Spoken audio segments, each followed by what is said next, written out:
মৰমৰ ছাত্ৰ-ছাত্ৰীসকল তোমালোক সকলোকে সুপ্ৰভাত আৰু স্বাগতম জনাই আজিৰ পাঠ মই আৰম্ভ কৰিবলৈ লৈছো। যোৱা দুটা ভিডিঅ'ত আমি সানবিম ইংলিছ ৰিডাৰ 2ৰ লেসন নম্বৰ 1ৰ ওপৰত আলোচনা আগবঢ়াইছিলো। পাঠটোৰ অসমীয়া ভাঙনি মই তোমালোকৰ বাবে আগবঢ়াইছিলো। আজি লেসন নম্বৰ 1ৰ যিসমূহ এক্টিভিটিজ আছে সেই এক্টিভিটিজ সমূহ আমি যদি সম্ভৱ হয় সম্পূৰ্ণ কৰিবলৈ চেষ্টা কৰিম। তেতিয়াহলে আহা আমি আগবাঢ়ো। Activities Kriyakalap 1. Let's find out how much we have understood. পাঠটো পঢ়ি আমি কি শিকিলো বা পাঠৰ কথাখিনি আমাৰ কিমান বোধগম্য হ'ল সেই বিষয়ে নিজকে পৰীক্ষা কৰোঁ আহা বা জানি লওঁ আহা। What is a hobby? Hobby মানে কি? An activity which gives us fun and joy. Hobby হৈছে এটা ক্ৰিয়াকলাপ যি আমাৰ মনত ৰং আৰু আনন্দ দিয়ে। B. What do hobbies give us? Hobby আমাক কি দিয়ে? Hobbies give us fun and joy. Hobby আমাক ৰং আৰু আনন্দ প্ৰদান কৰে।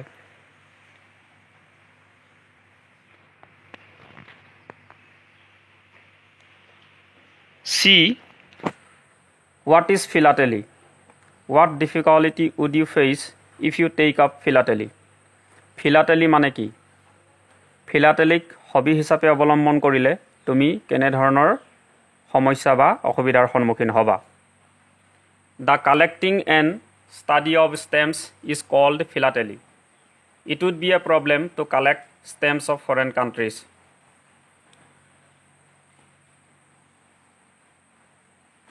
ডাক টিকট সংগ্ৰহ আৰু অধ্যয়নৰ কামটোক ফিলাটেলি হিচাপে জনা যায়। ফিলাটেলিক হবি হিচাপে অৱলম্বন কৰিলে অন্যান্য দেশৰ ডাক টিকট সংগ্ৰহ কৰাটো সমস্যা হিচাপে দেখা দিব।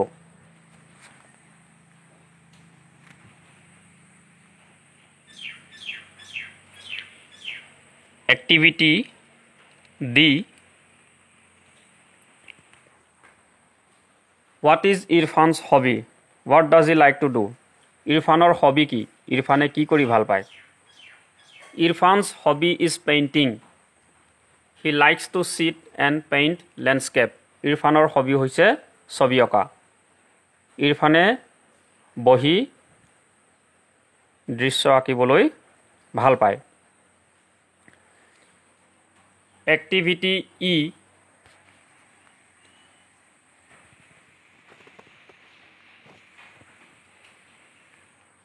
Name a few indoor and outdoor hobbies. কিছুমান ঘৰৰ ভিতৰত কৰিব পৰা হবি আৰু আন কিছুমান ঘৰৰ বাহিৰত কৰিব পৰা হবিৰ বিষয়ে উল্লেখ কৰা। Collecting stamps and coins, listening to music and reading books are indoor hobbies. Gardening, traveling, swimming, trekking, photography are outdoor hobbies. ডাক টিকট আৰু মুদ্ৰা সংগ্ৰহ কৰা, গান শুনা, কিতাপ পঢ়া ঘৰৰ ভিতৰত কৰিব পৰা হবি বা ক্ৰিয়াকলাপ।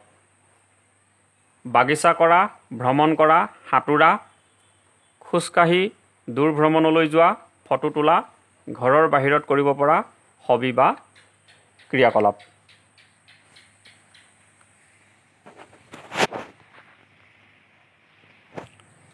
What is a kitchen garden? Kitchen garden ki? A kitchen garden is a garden that produces vegetables for the family. পৰিয়ালৰ বাবে শাক পাচলি উৎপাদন কৰা বাগিচাখনক কিটচেন গাৰ্ডেন বুলিব পাৰি।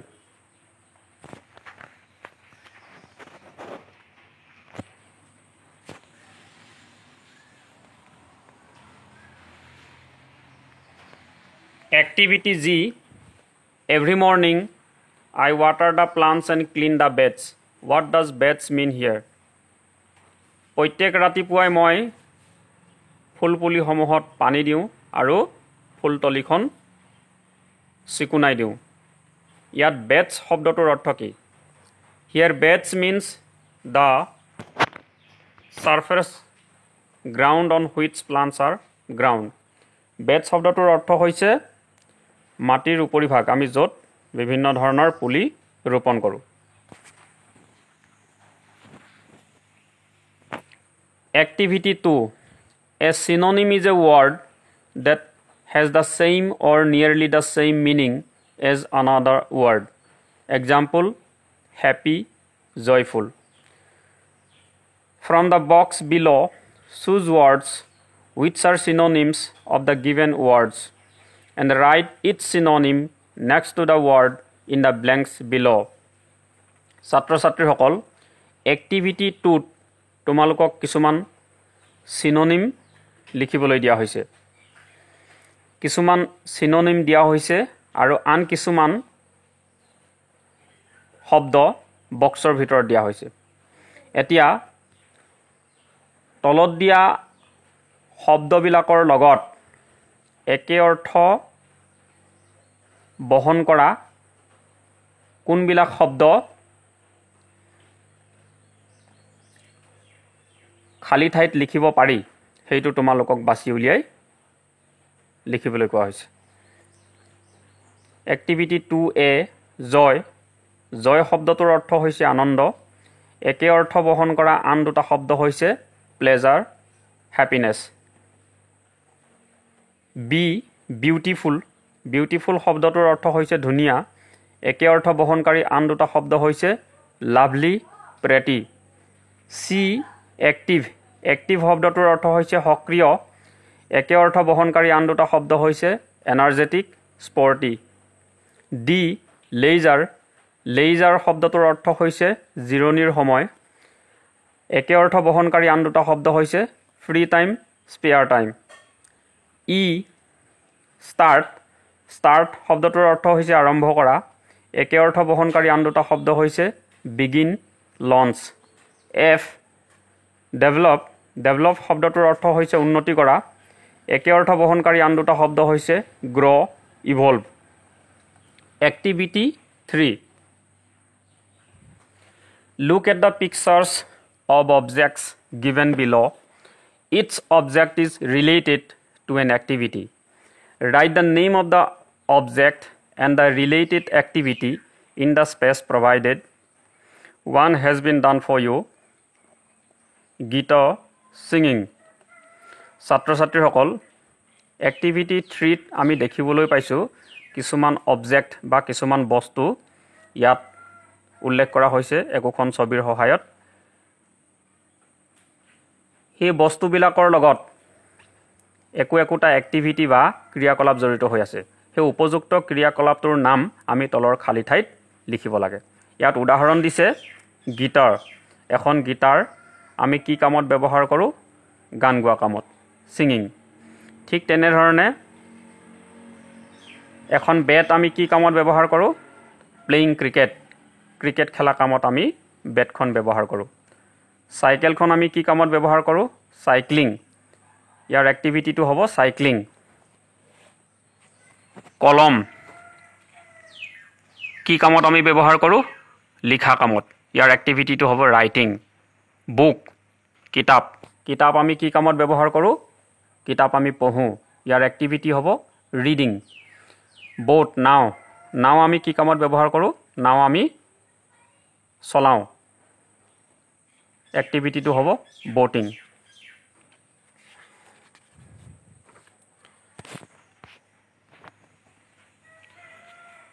Activity 4. Let's play a game. এটা খেল খেলোঁ আহা. Sit in groups according to your hobbies. তোমালোকৰ হবি অনুসৰি তোমালোক বহা. Discuss in your group. তোমালোকৰ গ্ৰুপত আলোচনা কৰা. Why you like this hobby. এই হবিটো তোমালোকে কিয় ভাল পোৱা? And how you pursue it. আৰু ইয়াক কেনেধৰণে তোমালোকে আগুৱাই লৈ যাবা. ছাত্ৰ-ছাত্ৰীসকল, এইটো শ্ৰেণীকোঠাৰ ভিতৰত কৰিব লগা এক্টিভিটি. সেইটো তোমালোকে নিজে চেষ্টা কৰিবা. মই ইয়াৰ পাছৰ এক্টিভিটিটোলৈ আহিছোঁ. Parveen's hobby is baking. পাৰভিনৰ হবি হৈছে ৰন্ধা. Fill in the blanks in the paragraph below' with words that rhyme with bake. তলৰ পেৰেগ্ৰাফত যিসমূহ খালী ঠাই দিয়া হৈছে সেই খালী ঠাইসমূহ বেক শব্দটোৰ লগত ধ্বনি মিলা শব্দৰে পূৰণ কৰিব লাগে ইয়াত এটা উদাহৰণ দিছে such as shake বেক শব্দটোৰ ধ্বনি মিলা এটা শব্দ হৈছে shake তেনে ধৰণে আমি বেক শব্দটোৰ লগত ধ্বনি মিলোৱা আন শব্দৰে আমি এই পেৰাগ্ৰাফটোৰ যিসমূহ খালী ঠাই আছে সেই খালী ঠাইসমূহ আমি পূৰণ কৰিব লাগে আহাচোন আমি চেষ্টা কৰোঁ Zuri said to Parveen, please tell me how to bake a cake. Parveen replied, preheat the oven to 350 Fahrenheit and gather all the ingredients you need to bake a cake. Take 2 cups of flour, 4 eggs, 1 cup sugar, 1 cup butter or oil, 1 teaspoon baking powder and vanilla essence. You will need a cake pan and a sieve too. Put the flour and baking powder into the sieve. Shake the sieve to remove lumps if any. Cream the butter and sugar. Add a few drops of vanilla essence. Take care to bake the mixture light and creamy. Beat in the eggs and shake them one at a time. Add the dry mixture to the wet mixture little by little. Don't forget to grease the cake pan and dust it with flour. Then bake the smooth mixture and pour it into the pan. Place the mixture in the oven till your cake turns golden brown.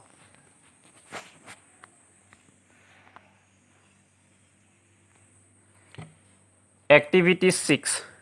Rock team's hobby is traveling. Rock teamor hobby hoise ভ্ৰমণ কৰা. He loves visiting places. তেওঁ বিভিন্ন ঠাই ভ্ৰমণ কৰি ভাল পায়. He always prepares his itinerary before traveling. ভ্ৰমণ কৰাৰ আগতে তেওঁ সদায় এখন ভ্ৰমণ আঁচনি প্ৰস্তুত কৰে. He leaves his itinerary with his mother. তেওঁ মাকৰ বাবে সেই ভ্ৰমণ সূচীখন বা ভ্ৰমণ আঁচনিখন এৰি থৈ যায়. His mother knows where he is by looking at his itinerary. তেওঁৰ মাকে সেই ভ্ৰমণ সূচীখনৰ জৰিয়তে তেওঁৰ অৱস্থিতিৰ বিষয়ে গম পায়. Read his itinerary. তেওঁৰ ভ্ৰমণ সূচীখন আমি পঢ়ো আহা. Personal travel. ব্যক্তিগত ভ্ৰমণ. ছাত্ৰ ছাত্ৰীসকল এক্টিভিটি 6ত ৰক টিমৰ ব্যক্তিগত ভ্ৰমণ সূচীৰ বিষয়ে ইয়াত উল্লেখ কৰা হৈছে. ৰক টিমে যোৱা নিৰ্দিষ্ট ঠাইখনৰ নাম, কিমান তাৰিখে ৰক টিম গৈছিল, কিমান দিন আছিল, কিমান তাৰিখে ঘূৰি আহিলে, আৰু ৰক টিমে ক'ত আছিল, আৰু ৰক টিমৰ ভ্ৰমণৰ উদ্দেশ্য কি আছিল, এই সমস্ত কথা বৰ্ণনা কৰি তেওঁৰ আইটিনেৰীখন প্ৰস্তুত কৰা হৈছে বা তেওঁৰ ভ্ৰমণসূচীখন ইয়াত প্ৰস্তুত কৰা হৈছে. মই তোমালোকৰ বাবে পঢ়ি দিছোঁ, তোমালোকে ভালদৰে লক্ষ্য কৰা. ডেষ্টিনেশ্যন মানে হৈছে লক্ষ্যস্থান. ৰক টিমৰ ডেষ্টিনেশ্যন বা লক্ষ্যস্থান আছিল Majuli, Assam. Duration of stay, সময় তেওঁ কিমান দিন আছিল, 2 days, 2 দিন আছিল. ডেট অফ ডিপাৰ্চাৰ, তেওঁ ভ্ৰমণলৈ যোৱাৰ তাৰিখ আছিল 10 November, 10 November. Date of arrival, তেওঁ ঘূৰি অহাৰ দিন আছিল 12 November, 12 November. Place of stay, তেওঁ কোন ঠাইত আছিল, মাইহং লজ, কমলাবাৰী তিনিআলিত. কমলাবাৰী তিনিআলি স্থিত মাইহং লজ. হোৱাট টু ডু, তেওঁ ভ্ৰমণৰ উদ্দেশ্য কি আছিল, ভিজিট সত্ৰছ, এনজয় ৰাস উৎসৱ, ভিজিট লোকেল মাৰ্কেটছ. তেওঁ ভ্ৰমণৰ উদ্দেশ্য আছিল সত্ৰ ভ্ৰমণ কৰা, ৰাস মহোৎসৱ উপভোগ কৰা আৰু স্থানীয় বজাৰ ভ্ৰমণ কৰা। An itinerary is a plan of a journey. এখন আইটিনাৰী হৈছে ভ্ৰমণৰ এখন আঁচনি। It is a travel plan where you will go, when you will be there, what you will do, etc. আইটিনাৰীখনত তুমি কলৈ যাবা, কেতিয়া যাবা আৰু তাত তুমি কি কি কৰিবা এই সমস্ত কথা বৰ্ণনা কৰা হয়। Now think of a place you want to visit during your vacation and prepare your itinerary. এতিয়া তুমি তোমাৰ বন্ধৰ দিনত তুমি যাব বিচৰা এখন ঠাইৰ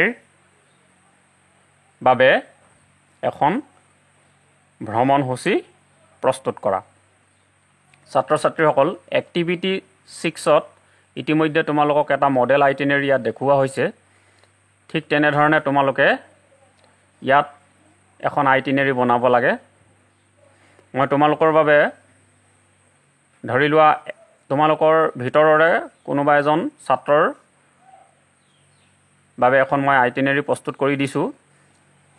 XYZ যিকোনো এজন ছাত্ৰ ধৰি লোৱা শিৱসাগৰলৈ তোমালোকে বন্ধৰ দিনত যাবা, কোন তাৰিখে যাবা, কিমান তাৰিখে ঘূৰি আহিবা, তাত কিমান দিন থাকিবা, ক'ত থাকিবা আৰু তাত কি কি কাম কৰিবা বা তোমালোকৰ ভ্ৰমণৰ উদ্দেশ্যটো কি সেই বিষয়ে মই ইয়াত উল্লেখ কৰিছোঁ। তোমালোকে ভালদৰে লক্ষ্য কৰা। ডেষ্টিনেশ্যন, মই ইয়াত ডেষ্টিনেশ্যনটো দিছোঁ শিৱসাগৰ, লক্ষ্যস্থান হৈছে শিৱসাগৰ। ডিউৰেশ্যন অফ ষ্টে, সময় দিন, ডিউৰেশ্যন অফ ষ্টে কিমান দিন তুমি থাকিবা তাত, 2 days, 2 দিন। ডেট অফ ডিপাৰেচাৰ, ভ্ৰমণ কৰাৰ তাৰিখ 15 November, 15 November. Date of arrival, ঘূৰি অহাৰ তাৰিখ 17 নৱেম্বৰ, ঘূৰি অহাৰ তাৰিখটো হৈছে 17 নৱেম্বৰ। প্লেচ অফ ষ্টে, ক'ত থাকিবা, আংকুলছ হাউচ এট শিৱসাগৰ, শিৱসাগৰৰ খুৰাৰ ঘৰত। হোৱাট টু ডু, তোমাৰ ভ্ৰমণৰ উদ্দেশ্য কি বা কি কি তুমি কৰিবা ভ্ৰমণৰ সময়ছোৱাত।